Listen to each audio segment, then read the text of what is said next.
Olá, está no ar mais um Campeão de Cidadania. Fala, defensor. O nosso tema de hoje é a reforma do Código de Processo Penal.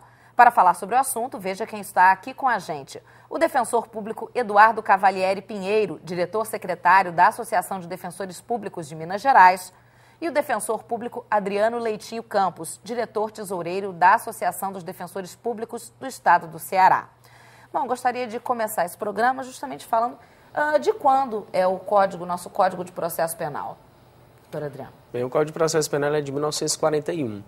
Apesar de ser um código, pode-se dizer, antigo, ele é bastante atual, tanto é que nós utilizamos o mesmo com algumas reformas peculiares ainda hoje. Então, pois é, nós já tivemos, então, algumas reformas ao longo desse caminho. Já tivemos várias reformas ao longo desses mais de 60 anos de Código de Processo Penal. O grande problema... Alguma grande reforma? Essa última reforma de 2008 mexeu em várias questões sensíveis no processo penal. A grande questão é que o momento histórico do Código de Processo Penal era um regime de exceção, era uma ditadura ainda, ditadura Vargas. E como nós estamos já no Estado democrático, vários princípios que orientaram a elaboração dessa norma já não estão mais em vigor. Ele não preocupa tanto com a garantia do acusado quanto deveria. Atualmente, qual seria o número, mais ou menos, de presos no Brasil? Só para a gente ter uma noção, quer dizer, do como essas reformas, quantas pessoas elas afetam diretamente? Essa informação precisa eu não teria como lhe dizer. Eu posso falar um pouco do meu estado. Para você ter uma noção, só de presos provisórios no estado do Ceará, nós temos mais de 4.000.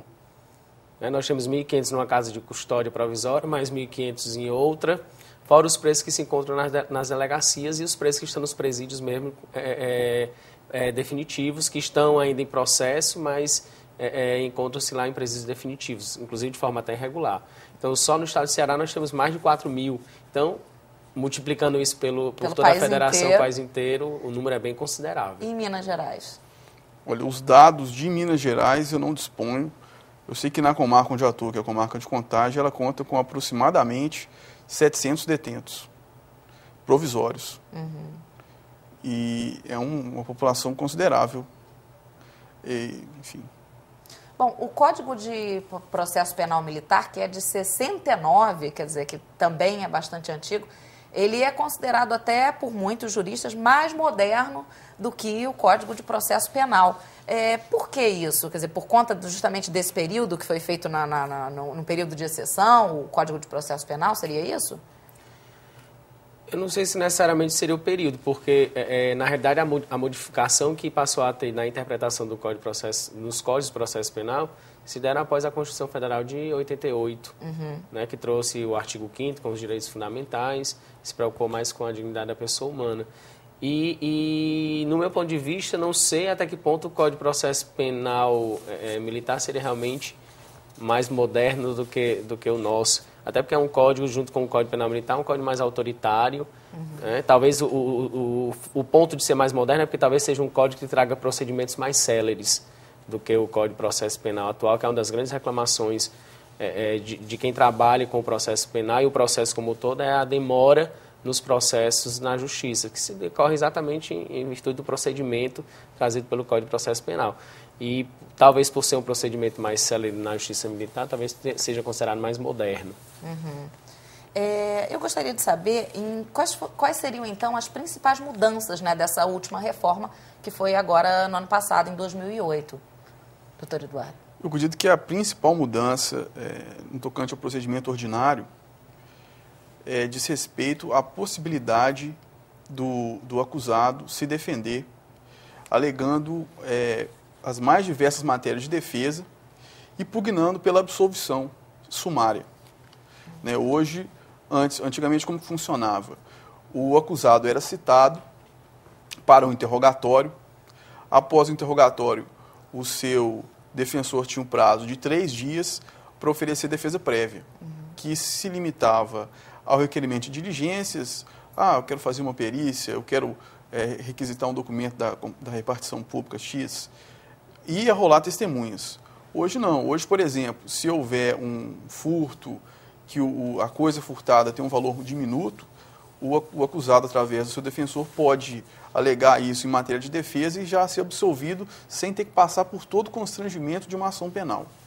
É interessante que, com isso, o juiz ele já pode encerrar o processo já no início, o que ele não poderia fazer antes. Então, ele já pode dar uma sentença de mérito, podemos dizer assim, já no início do processo. O que mudou quanto à sentença, especificamente? Porque, antigamente, o que é que poderia o juiz fazer? Ele poderia não receber a denúncia e pôr fim ao processo. Não era uma sentença de mérito. Né? Hoje não, hoje ele já pode, no início, dependendo da argumentação da defesa preliminar, que é a nova nomenclatura que se dá à defesa prévia, o juiz já pode dar uma sentença de mérito, tá certo? Julgando a matéria no seu todo e absolvendo o acusado já no início. Quer dizer, então como é que ficou aí toda essa ordem processual para o procedimento comum? Como é que ficou isso para ficar bem explicado? Assim? Hoje, como é que funciona? Como é que era antes, como é que ficou agora? Antes nós tínhamos a denúncia, né, tinha um inquérito policial, o inquérito era remetido ao judiciário ou ao Ministério Público, que analisava as provas, oferecia ou não a denúncia, solicitava o arquivamento do inquérito, solicitava novas provas, e aí depois o juiz recebia, marcava o interrogatório, não é? Desse interrogatório dava vistas à defesa por 3 dias para ela elaborar o que a gente chama de defesa prévia. Hoje já não é assim. Hoje tem um inquérito, o inquérito vai para a justiça, o promotor, se vai oferecer a denúncia, oferece a denúncia, mas antes do juiz receber essa denúncia, ele faz o quê? Ele dá vistas à defesa, para a defesa fazer o que a gente chama de defesa preliminar. Então, hoje, antes de ser interrogado o acusado, primeiro dado, e ser recebida a denúncia pelo juiz, é dada a oportunidade do acusado de se defender. E essa defesa possibilita exatamente encerrar o processo já no seu início. Porque se o juiz acatar a tese da defesa, ele já o absolve de imediato. Isso mudou em alguma coisa diretamente o trabalho da Defensoria? Olha, o trabalho da Defensoria, na minha concepção, ele foi facilitado. Porque essa defesa preliminar ou resposta à acusação, como alguns denominam, ela tem um prazo maior de 10 dias e o defensor tem um prazo em dobro, então, de 20 dias para poder elaborar essa defesa. Ele pode entrar em contato com a família do acusado, com o próprio acusado, procurar mais provas em benefício do seu assistido, e isso tem ajudado bastante na prestação da assistência